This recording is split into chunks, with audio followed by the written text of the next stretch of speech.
Check.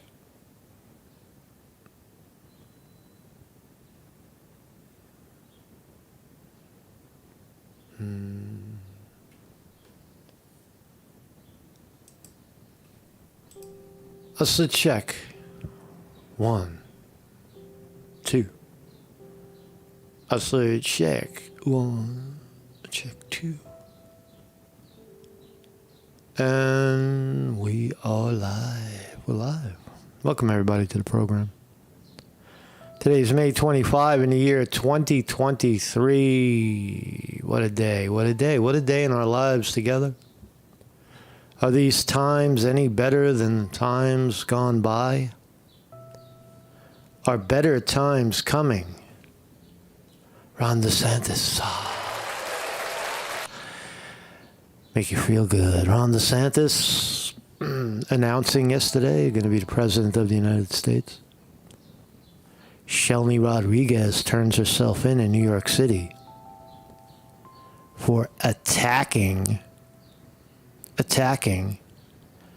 New York Post reporters with a machete. Turns out she is a radical after all. Marcus Conte reporting on the Antifa attack. Antifa. She's Antifa. And Tina Turner dead. Tina Turner dead. Welcome, everybody. Welcome to the program. My name is Marcus Conte. How are you? Hey, how you doing? Next, another day in our life together. How are you? Marcus Conte reporting. Big story, in my view.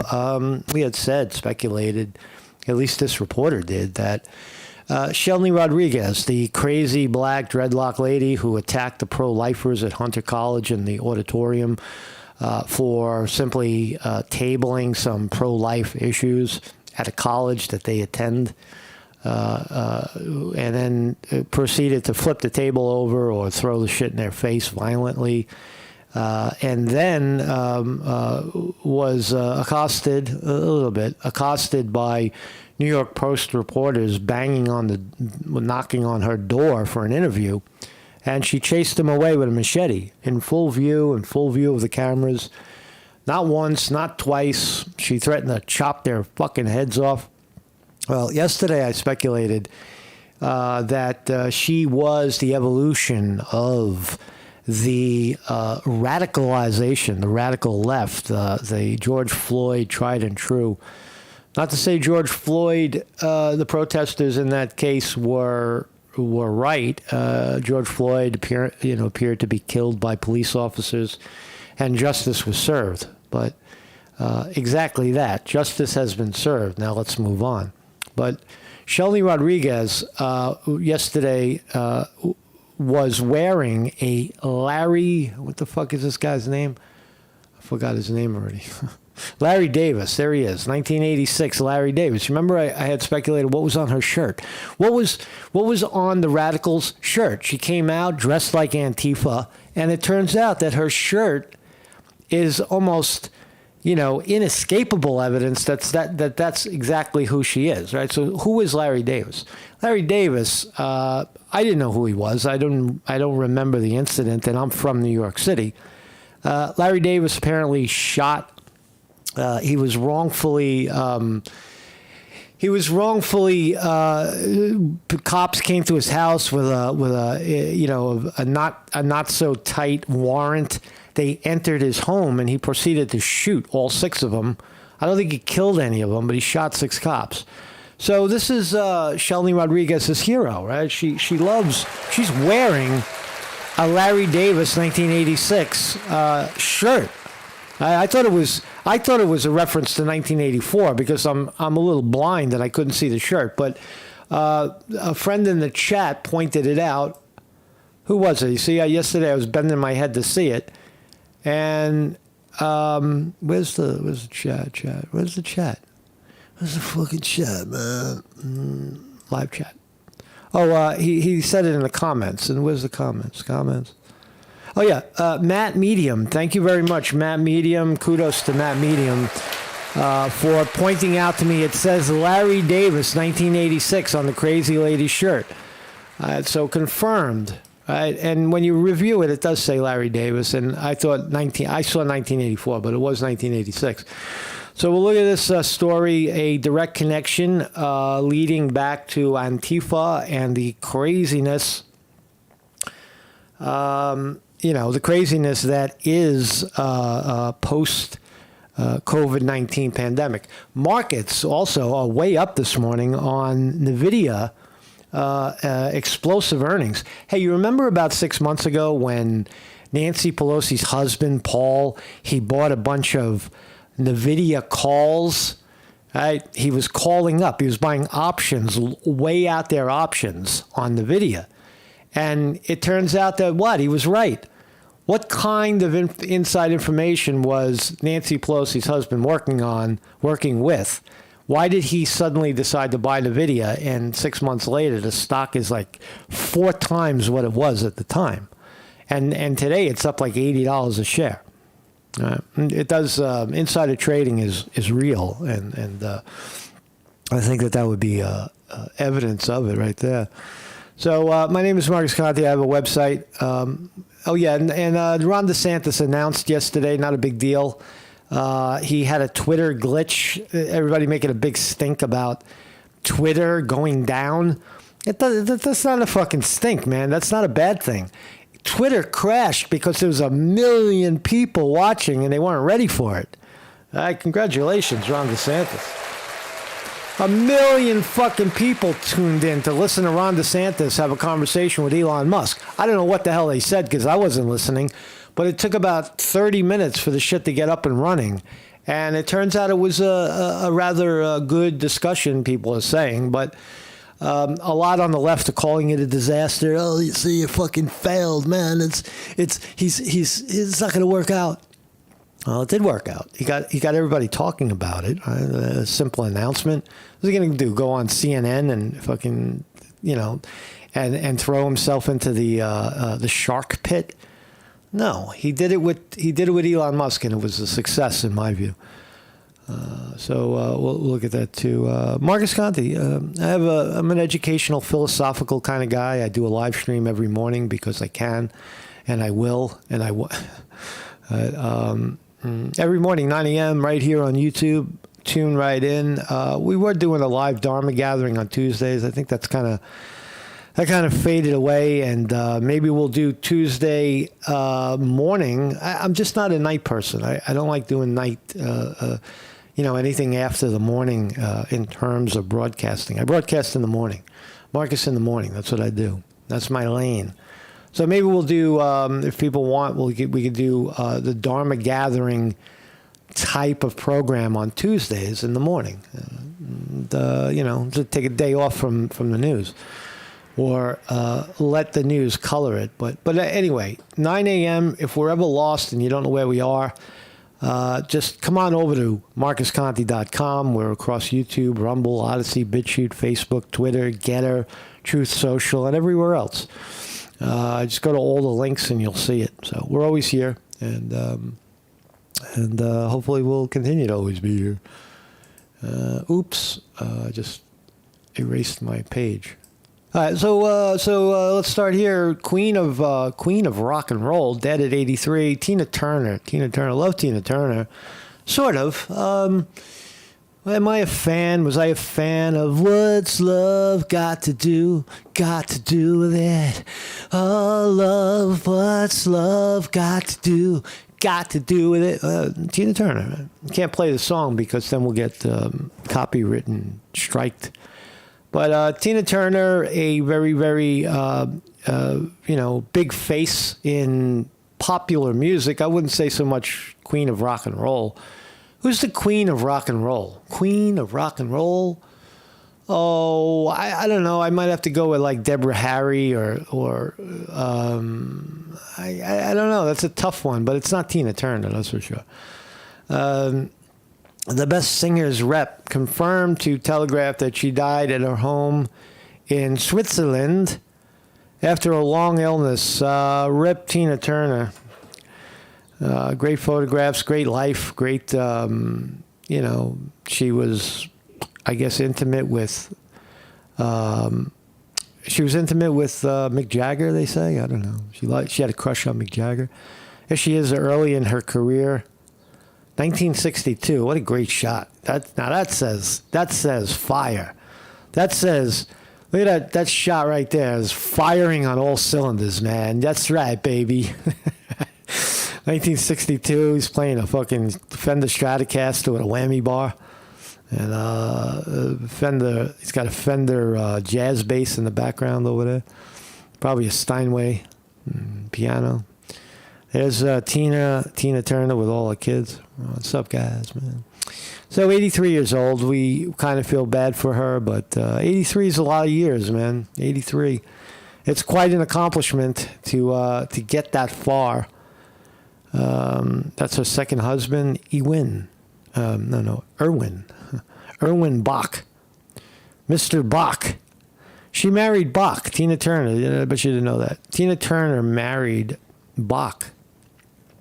A great life. A great life in photos, a great life in music. Again, I was never really a big fan of Tina Turner. I thought she was, she's more like a pop star, more like a Whitney Houston. Good. When you hear it, you say, oh, she's good. She's got some pipes. But I don't know. She for me, she didn't speak to the soul. She didn't speak to my inner self. But she did to a lot of other people too. So rip Tina. So this is an interesting guy. California man quits job and moves into treehouse in Hawaiian jungle. So here he is. This guy. He's he looks like a leftist. He looks like a lefty. What does this tattoo say, motherfucker? He's got a sailboat on his arm. Big, fluffy red beard. So there's a lot of people that think like this and think that going off the grid. And I'm going to go off the grid. I'm tired of fucking human society, man. I'm tired of this shit. I'm tired of this fucking overwork, underpay, the food sucks. The fucking water's polluted. The air is polluted. They all got this virus. They're all sticking each other with this virus fucking shot. Come on, man. I'm done with this shit, man. They all got anxiety, high blood pressure, obesity. I'm going off the grid. I'm going to pack up and go to the jungle. That's what this guy did. So Robert Brenton, 35. Shared on TikTok and YouTube how he achieved his dream life by building a house with his bare hands and living off 100% of rainwater and growing his own food. Congratulations if you could do that. So he wanted to escape the matrix and get back in touch with nature. He's right there. He's definitely right. Have humans lost touch with nature? Hell fucking yeah. Hell fucking yeah. People will just... You throw somebody that is totally socialized, somebody that works fucking 10 hours a day in an office and then comes home and stays in the house and goes to sleep, and they lose touch with... You lose touch with nature living like that. You don't even know that there's trees. You don't even hear the birds anymore. You barely see the sun. The water is something that comes out of the faucet. You don't even know what it is. The food is whatever's in front of you. You become socialized. And there are people in this life that would like to not have that happen. But it does seem, unfortunately, that to some degree we're all inescapably part of it. So here's his house. He built this tree house. It says he saved up some money, like 20 grand, and then he bought 30 grand, 29,800. He bought himself a quarter acre in the Hawaiian jungle, nice weather, and got himself a 300-gallon tank. And he just said, fuck you. His only hang-ups is that he spends $25 a month on 4G Wi-Fi router. He has full power and electronics in his house. He's got a laptop. He's got a phone. He's got a TV. Hey, man, that's not off the grid, dude. You're still holding on, man. You're still hanging in there, man. You're hanging on to your humanness. Why do you got a fucking toilet bowl? Why don't you go shit outside in the woods like the bears do? You're not off the grid. You're on the you're on the cozy grid. You're in the cozy grid, cozier grid. But all kidding aside, this is something that a lot of people aspire to do.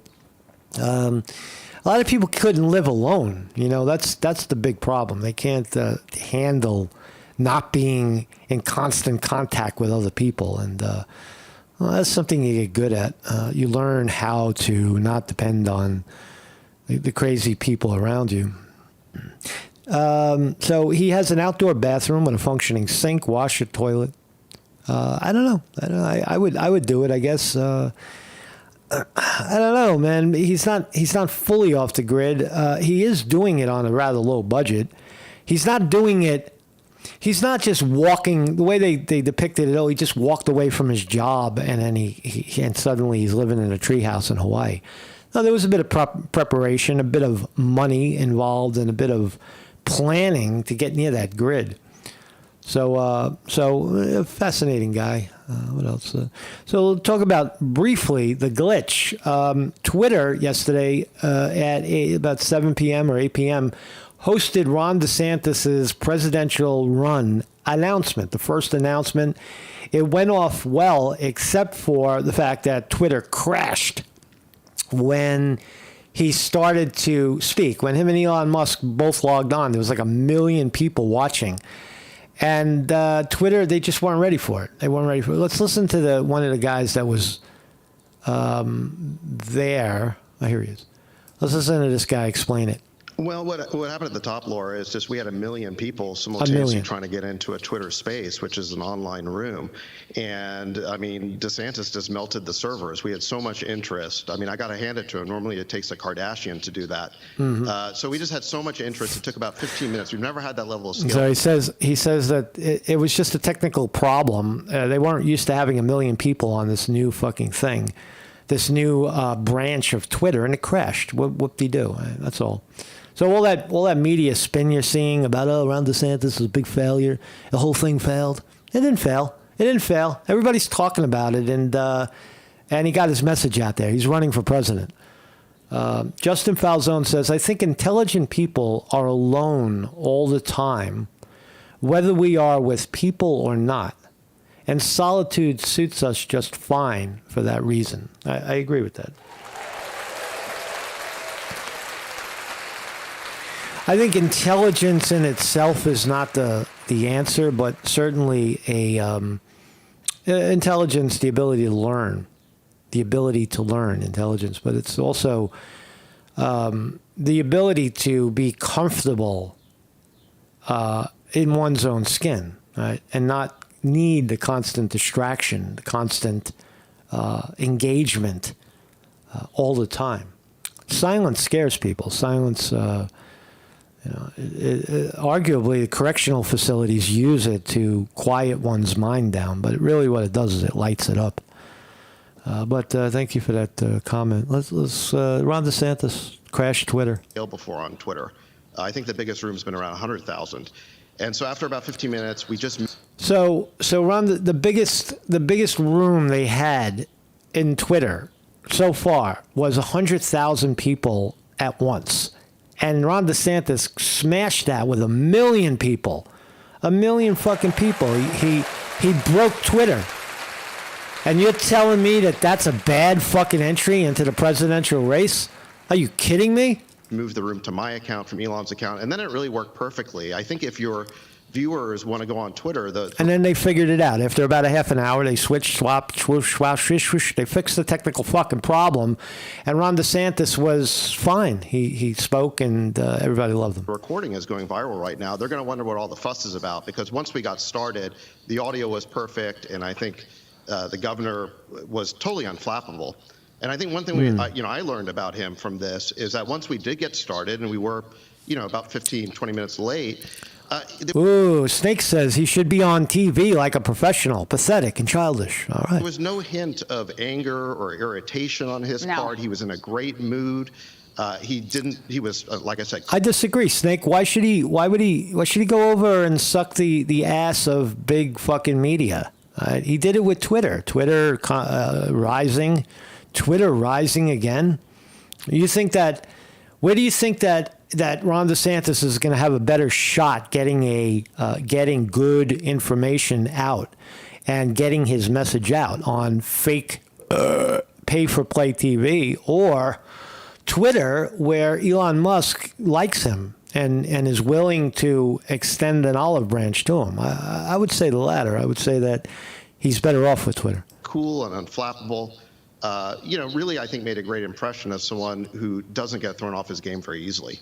No, he certainly doesn't. And again, other people would have been really. All right, so he survived. But what else did he do yesterday? He put out a video on Twitter, right? So here is the first look at Florida Governor Ron DeSantis' first presidential campaign ad. This is out yesterday, about 12 hours ago.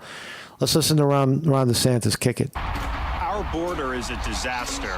Crime infests our cities. The federal government makes it harder for families to make ends meet, and the president flounders.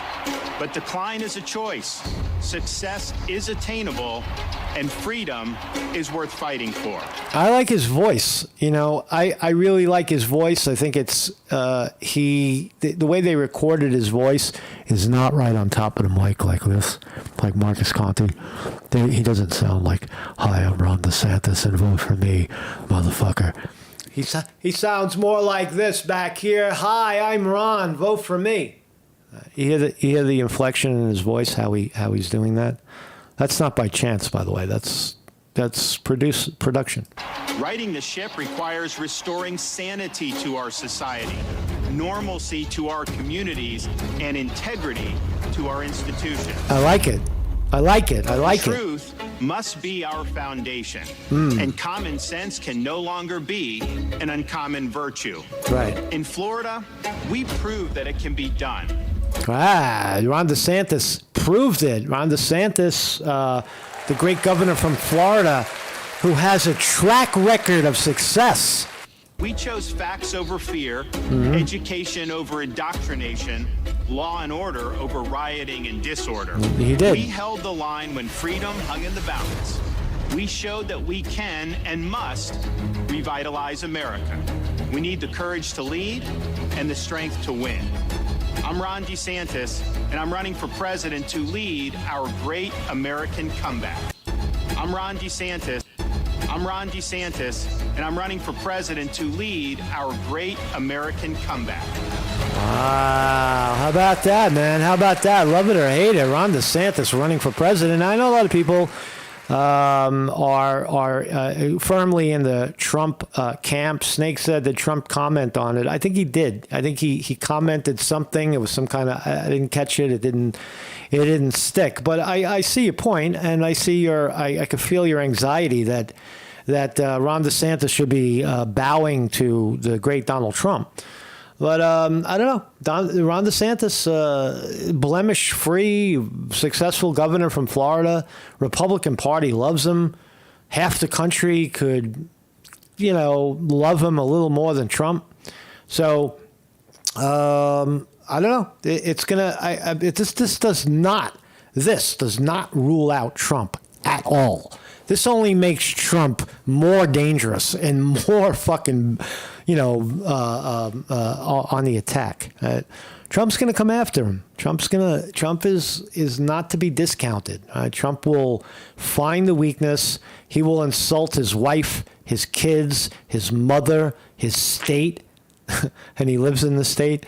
Trump has no boundary there. So when you put them together, if there's going to be a debate, and you got Vivek Ramaswamy on the stage as well, it's going to be a great debate. But you'd be foolish to think that Trump is somehow out.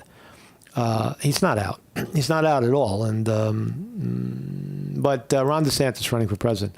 So let's get into this. Hopefully for the last time, and we could put this crazy person away.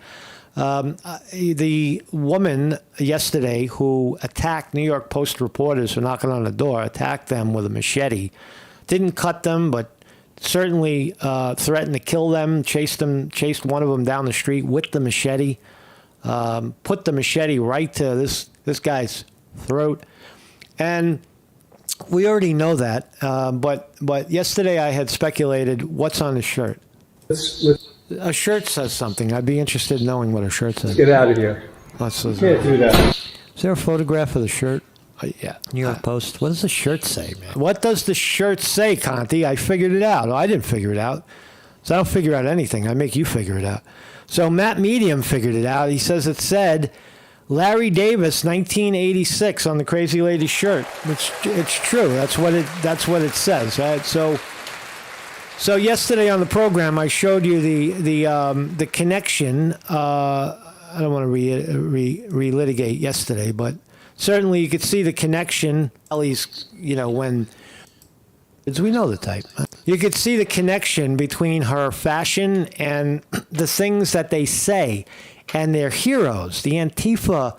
Tried and true. They all wear black. They hate the police.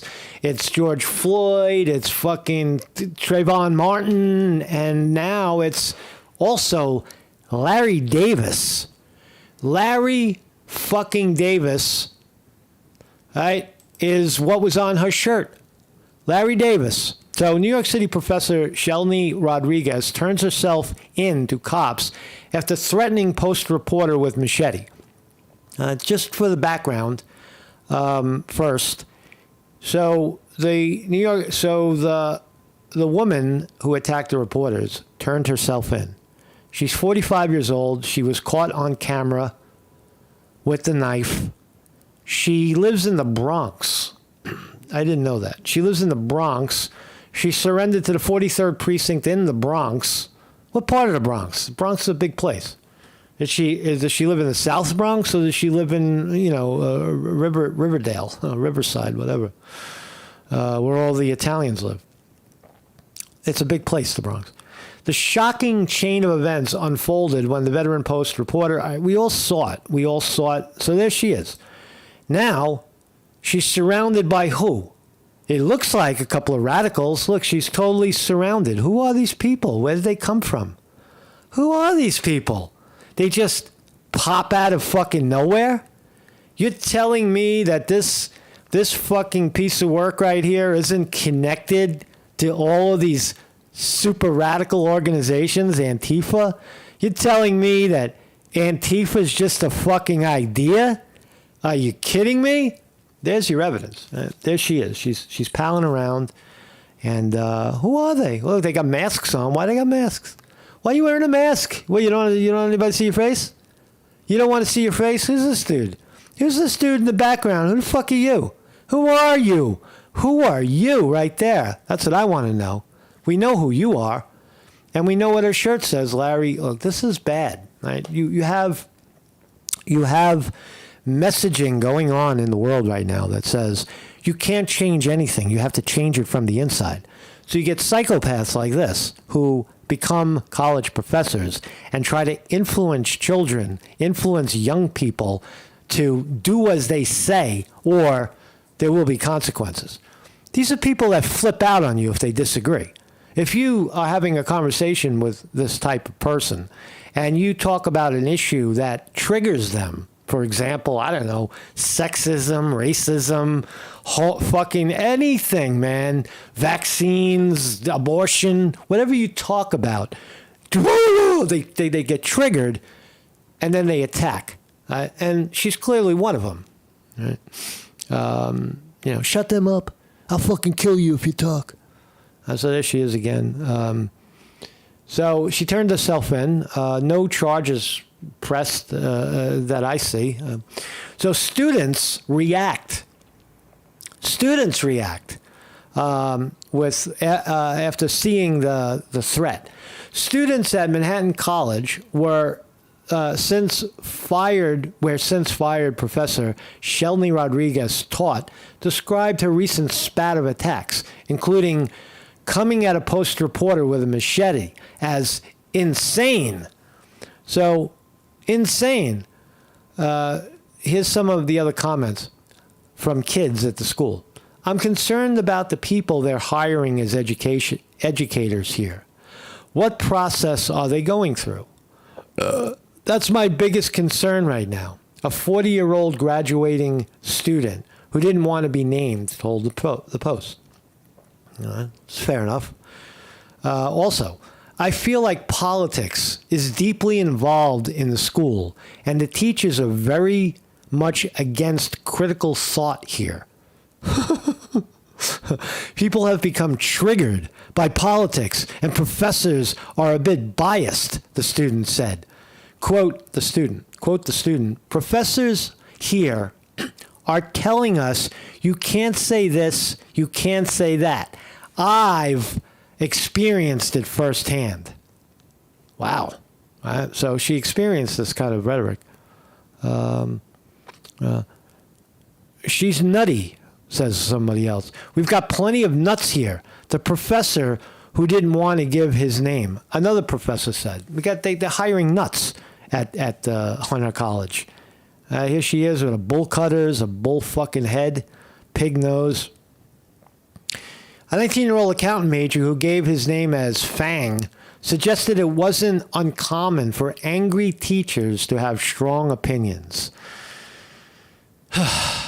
Angry teachers and strong opinions. There are many angry people here who think they have the right to act any way if you don't do what they say or think what they think. No, not students, teachers, he said.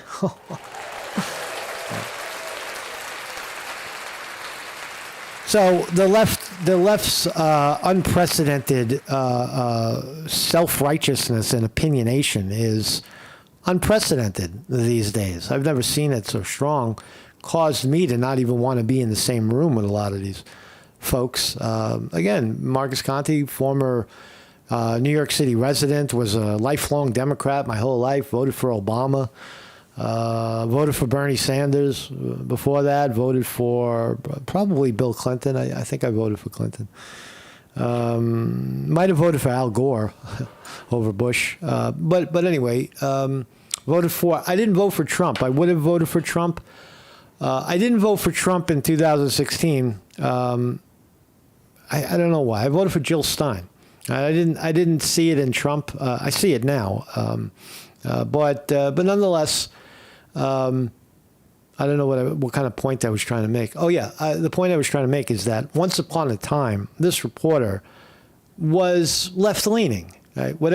However you define the left, right? The left was defined in a much different way than it is now, right? The left today is not the left of yesterday. The left today is this. It's radicalization of people.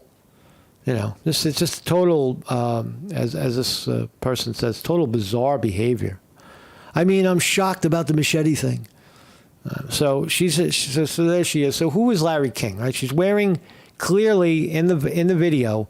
It's not clear, but we broke it down, and it says Larry Davis, 1986. So a woman dressed in black, shows up to surrender herself, surrounded by Antifa, dresses like Antifa, has all of the same beliefs, systems, same heroes as Antifa. When it looks like a duck and walks like a duck, what is it? It's a duck. So we're going to move forward that she is, in fact, radicalized. How did she squeak into Hunter College as a professor? Well, they don't care because it's been normalized. This crazy black radicalization has been normalized. Yeah, it's your white privilege out of here. Fucking, it's radical and acceptable. And to challenge it is to be seen as a racist.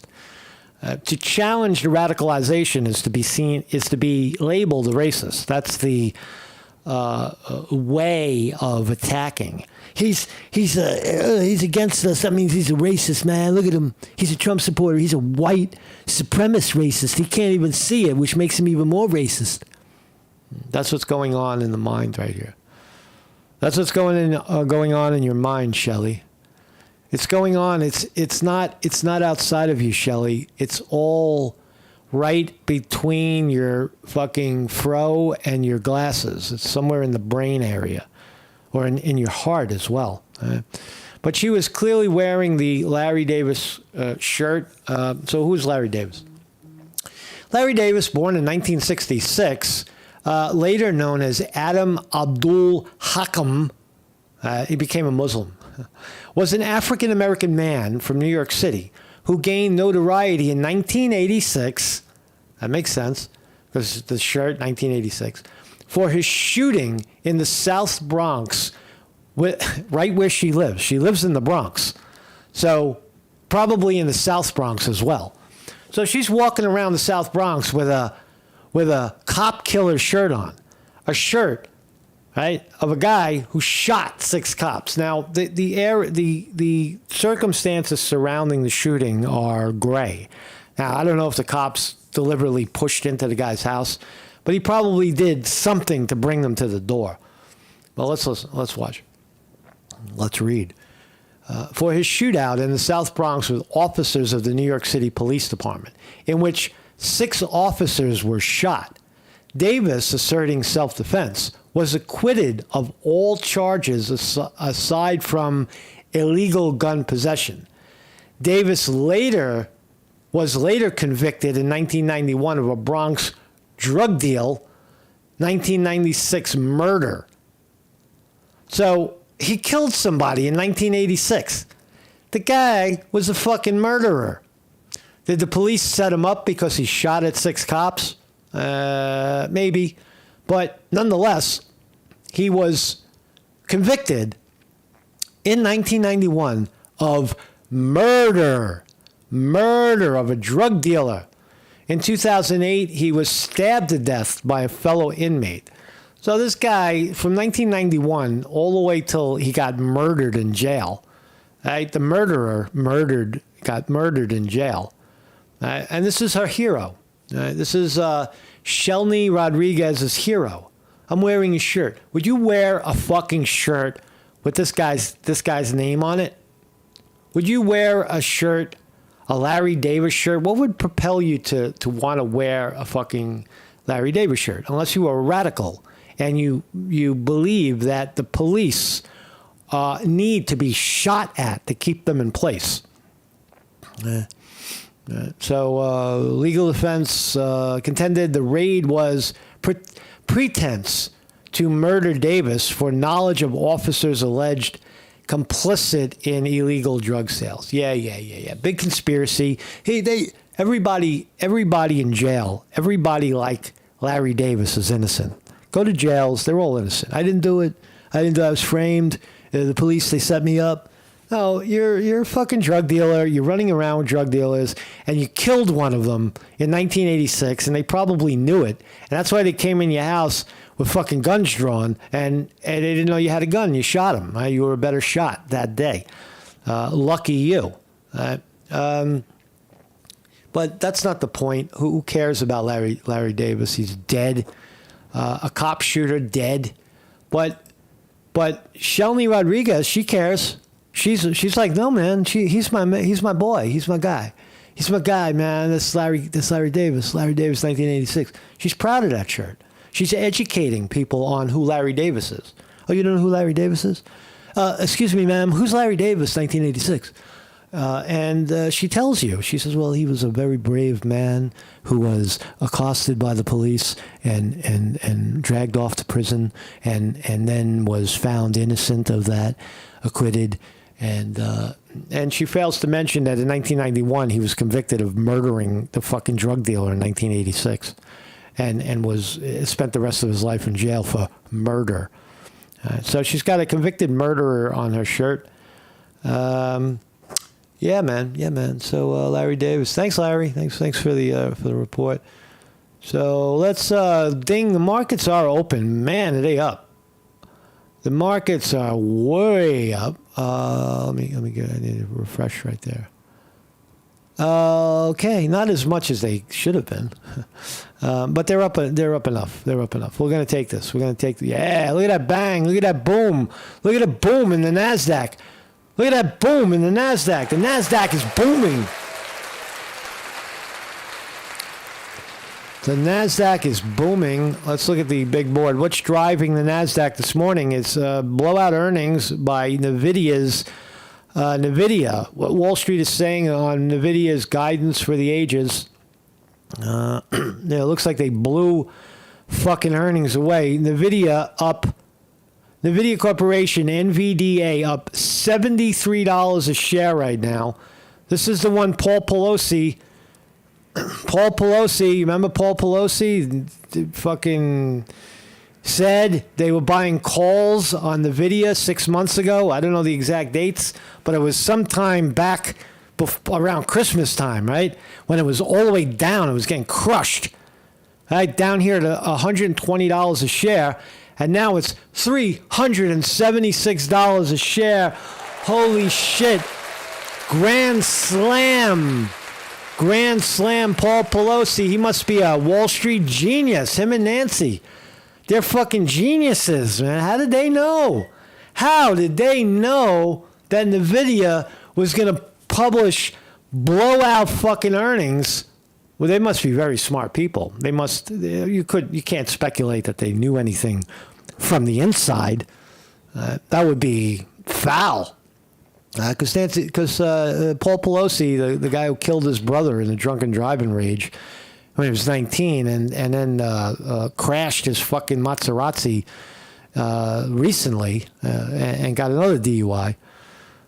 He's a genius. He knows more about Wall Street than anybody. How are the other technology companies handling this? Well, it looks like Apple's up 85 cents, Amazon down 72 cents.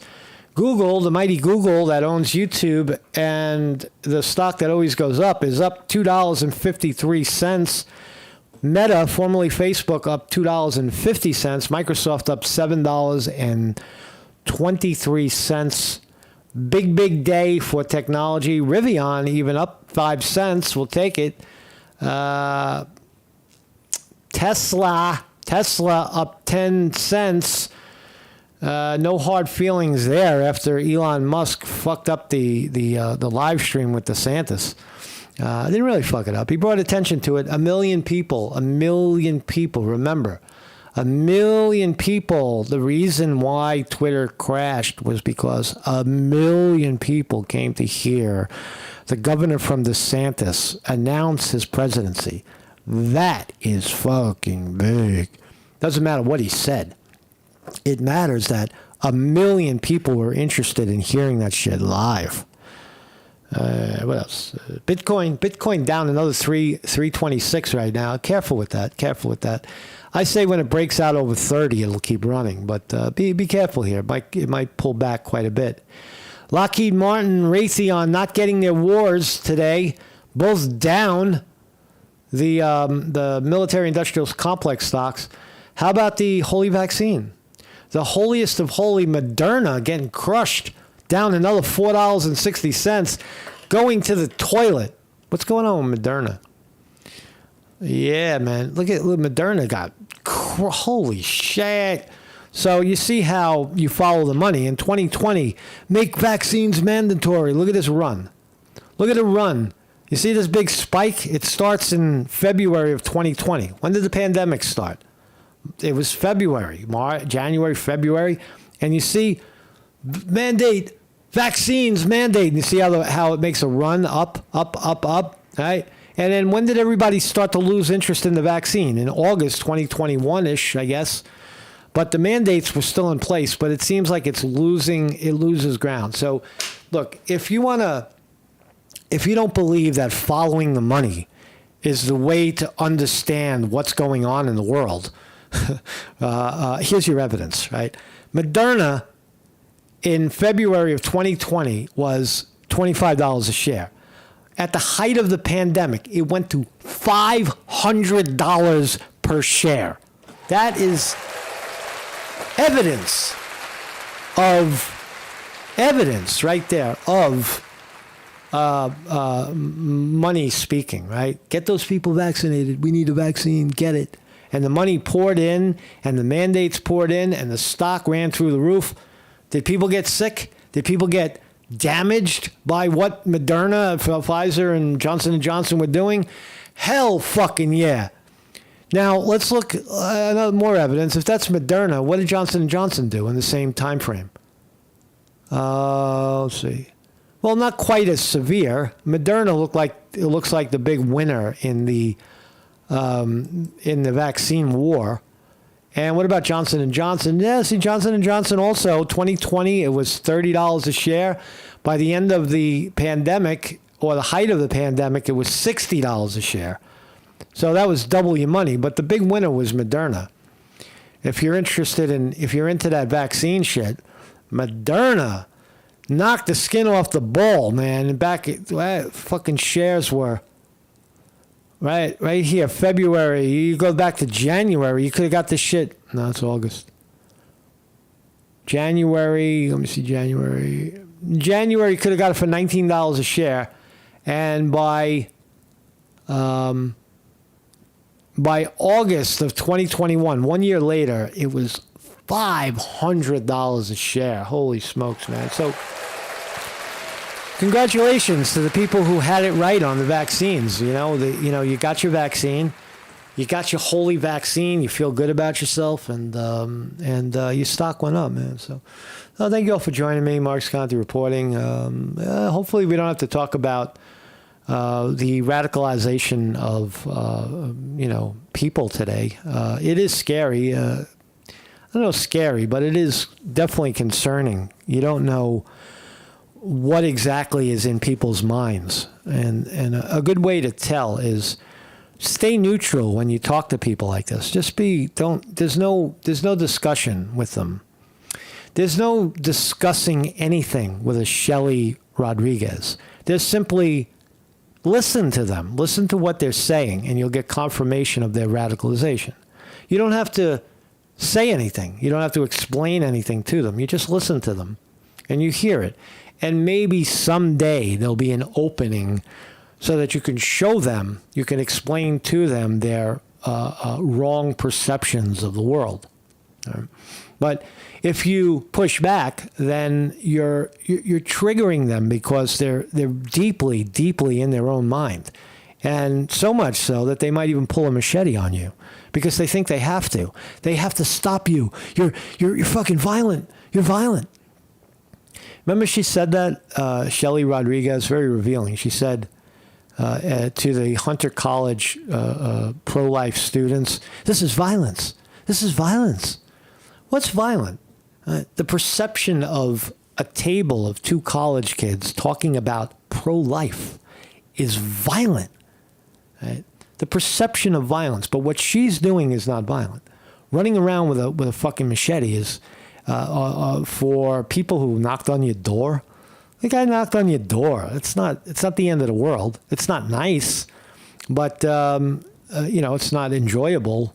But he knocked on your door. Right? That's all he did. He came into the projects and he knocked on your door, and that's the end of it. He's a fucking New York Post reporter. You could scream out the window, "Fuck you!" under the door, "Get the fuck out of here, you piece of shit, white trash." Say whatever you want. Right? It doesn't matter. But you come flying out the door with a machete. You snapped. And that is something that we need to remember. Right? You got a lot of loose cannons out there. They're ingrained in many, many beliefs, many, twisted beliefs of politics, of race, of religion, of just about everything, climate, whatever, you name it. Right? And they'll have a very strong opinion about it. And if your opinion happens to differ from their opinion, watch out. You'll see them explode right in front of them. You'll see that the whole fucking body gets tense. And they get triggered. Oh, you said something. Oh, fucking, you don't know anything you're talking about. You're fucking, you're getting violent. Why are you so violent? The violence is inside of you. You don't know how to react. You don't know how to act sanely. So So anyway, thank you all for joining me. Thank you in the chat. Vinny DiMartini on the wrench. Chris Milk is here. Cedento, Casa Philly Camden. Weevil Girl, TJ, Chris Milk, Fear Porn. We're all here. Zoot Cooter, Casa Philly Camden, William R. Hall, Mikhail Sly, Cedento. There used to be an O in your name. What happened? Oh, Cedento. Snake, Pliskin. Snake, what's up, Snake? JJ Wolf. And everybody else who is here, and Justin Falzone, Tetragrammaton Ghost as well. Thank you all. Thank you very much for being here.